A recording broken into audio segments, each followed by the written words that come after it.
como nós, leigos, né, como as famílias, como as pessoas devem se preparar para o Natal, para receber Jesus. Porque Jesus já veio há 2000 anos, né, mas a gente celebra o Natal, a vinda dele, a primeira vinda novamente. Como que é preparar para receber Jesus nesse Natal nos corações? Primeiro nós temos que entender, está dando para me ouvir bem assim?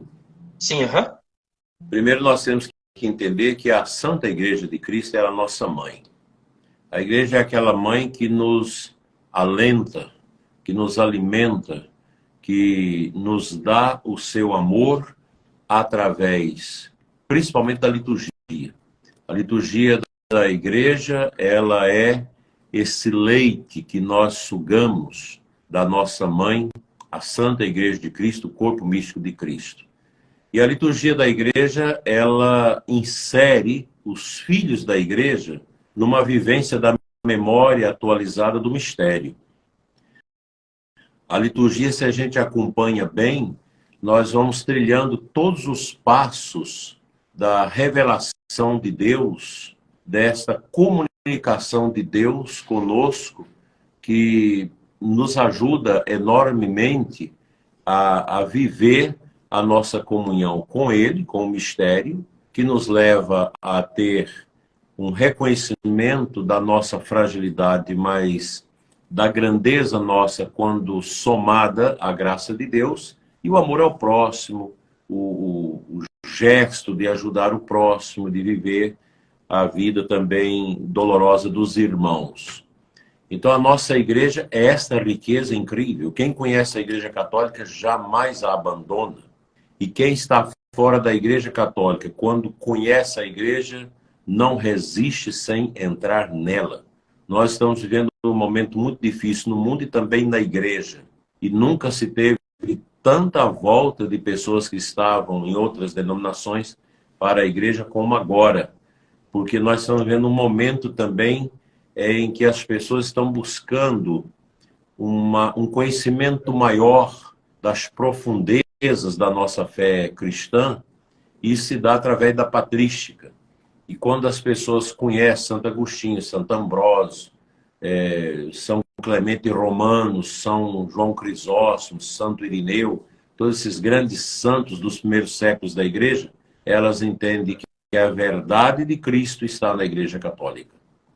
E a Igreja Católica não pode ser medida pela régua dos pecados dos seus filhos.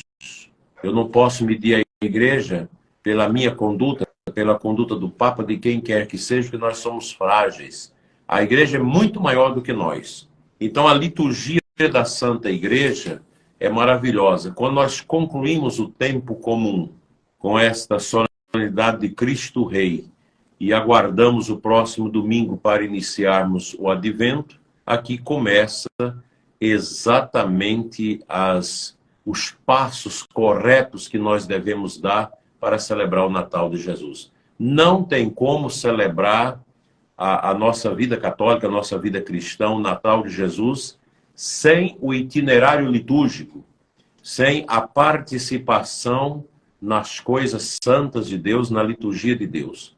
Quem conhece a liturgia católica vai compreendendo perfeitamente o que é esse mistério. Então, Paulo e irmãos que estão aqui conosco, não tem um caminho mais adequado para preparar bem o Natal de Jesus, a não ser esse da gente fazer o itinerário litúrgico. Todo o Advento, que é composto de duas partes, até o dia 16 nós entramos nesse mistério da celebração da esperança do Cristo que voltará uma segunda vez, inclusive agora na glória. A volta de Cristo se dará na glória, para a manifestação derradeira da sua vitória, da sua redenção da humanidade, com a manifestação dos seus eleitos ao Pai. E do dia 17 agora até o dia 24, então nós entramos nesta preparação imediata para a celebração do Cristo que veio na carne, que nasceu pobre em Belém, para nos enriquecer. Então, a vivência do Natal depende da intensidade do católico no seu processo de iniciação à vida cristã. Se eu sou uma pessoa bem iniciada, se eu conheço a grandeza do mistério, da liturgia, da catequese, se a gente vai aprimorando o nosso coração nesse conhecimento, então fica muito fácil. Você compreende perfeitamente o Natal, compreende perfeitamente a questão da Páscoa, toda essa vivência perene do mistério de nosso Senhor que se manifesta na nossa vida, através da sua igreja, que ele quis deixar para nós. É o Espírito que conduz a igreja nessa profunda intimidade com o Cristo, que é o centro da nossa fé, que é o centro da nossa vida, que nos alimenta, que nos fortalece. Esses mistérios são grandes. A gente precisa estudar. Nós precisamos começar pelo catecismo da igreja. O catecismo da igreja é fantástico. Ele vai nos dar essa capacidade de conhecer melhor a igreja para a gente melhor amá-la. Tem muita gente que diz católico, mas não conhece a igreja. Acha que a igreja é o padre. Acha que é aquele padre pecador, aquele bispo que às vezes não cumpriu com o seu papel, aquele ministro, aquela ministra, aquele diácono, aquela religiosa que não viveu bem o seu engajamento na igreja. Você mede a igreja, como dizia no início, pela régua da vida moral, da vida ética dos seus filhos. Nós não somos a igreja. Nós somos os filhos da igreja. Nós entramos na igreja pelo batismo. A igreja é Cristo. A igreja é a epifania do ressuscitado. Então, se eu amo a igreja, eu preciso conhecer a igreja. E quanto mais eu conheço a igreja, mais eu serei um católico consciente, profundo. Então, vou ter um Natal diferente, um Natal cristão, não é um Natal pagão. Muita gente, o mundo celebra o Natal de maneira pagã. Nós, cristãos, celebramos de maneira cristã, com a boa confissão durante o tempo do Advento. A gente continua na vida litúrgica, na vida sacramental, na oração, na ajuda aos pobres, na evangelização. Tudo isso vai me ajudar a celebrar bem o Natal de Jesus. Agora, se eu não tenho fé, é claro que nada disso tem sentido. Tudo se alicerça numa fé consciente. Se eu tenho uma fé consciente, claro que eu vou celebrar o Natal de forma consciente, e o Natal vai trazer bênçãos e forças eternas, forças divinas para o meu coração. É isso que a gente precisa. Natal é isso. É fazer o itinerário da penitência, da caridade, da reconciliação, da busca do perdão, de melhorar o relacionamento nosso com a família, fazer uma boa confissão. Aí alguém me fala, mas não tem confissão na minha paróquia. Infelizmente, gente, a gente precisa entender que a nossa igreja está dentro desse mundo. E o mundo hoje é um calabouço de problemas. O mundo hoje está às traças. E a igreja está dentro do mundo. Ela não é do mundo. Mas nós trazemos conosco essas marcas do mundo.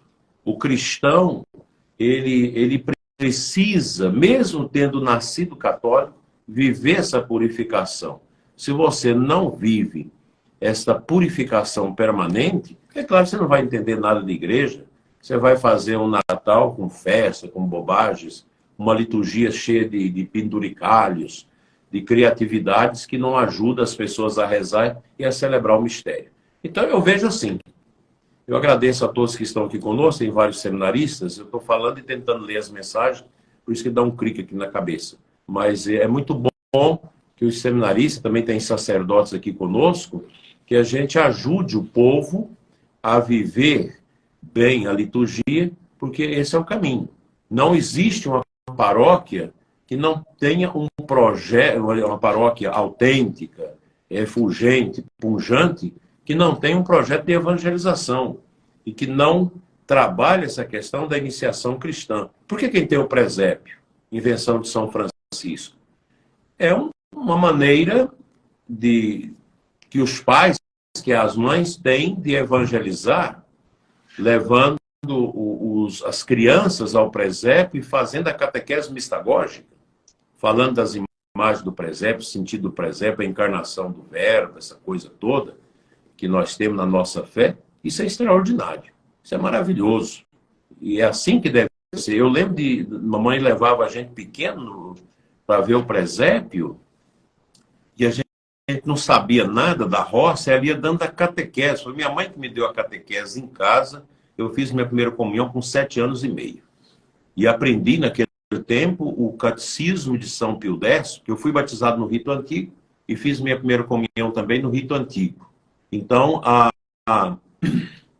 é muito interessante. Obrigado, dona Carmen de Belo Horizonte, a mãe do padre Carlos Felipe, meu amigo. Então, eu fiz a primeira comunhão e mamãe levava a gente no presépio. Levava no presépio e ensinava. E a gente ficava assustado. Eu lembro do presépio, tinha um menino Jesus grande e ele tinha uns dentinhos. E eu perguntava à minha mãe, mãe, mas por que o menino já nasceu com dente? E minha mãe não sabia bem explicar. Quando eu me ordenei padre, eu fui trabalhar naquela paróquia que ainda tinha o menino Jesus, que eu mandei a dona Zizi, na época, uma imagem, para tirar os dentes do menino Jesus, que causavam problema na compreensão das crianças. E depois chegava o tempo da quaresma, tempo de Semana Santa, minha mãe ia com a gente na igreja, a gente morava na roça, e fazia a Via Sacra, explicando cada imagem da Via Sacra para a gente. Isso é uma catequese maravilhosa. Obrigado, Padre Adão, meu grande companheiro aqui em cabeceira, padre aqui da nossa diocese. Tem várias pessoas da diocese de Formosa aqui conosco. Agradeço profundamente. Padre Adão, muito obrigado pela sua generosidade.